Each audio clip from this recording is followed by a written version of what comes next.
Welcome guys. On today's video, I'm going to show you how to set up your proxy on WhatsApp. Now, if you want to use proxy on WhatsApp, this simple method is for you. Now, you go over to your WhatsApp area, you have it open, and then you click on the three-dotted icon on the top hand area, and then you select settings. Now, you scroll down to where it says storage and data. Now, you select the storage and data, and you're going to notice where it says proxy off. You click on that, and then you click on you can read more information on how to use the proxy or use proxy.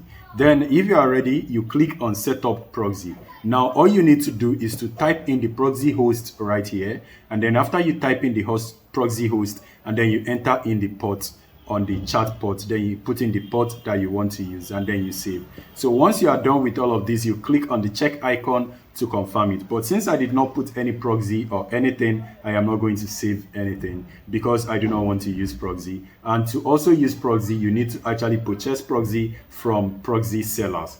All you need to do is to go online, you look for proxy sellers, and you use the proxy. Now, why do people use proxy? You only use proxy when you are trying to deceive people, or you are trying to change your location from one area to another, just to let the person know that, yes, I am chatting you from this particular location. But I do not have any reason to do that, so I am not setting that up. But if you have any means to set that up, please let me know. I'm going to recommend the best proxies for you, and you guys can go ahead and use it. On my next video, I'm going to do that.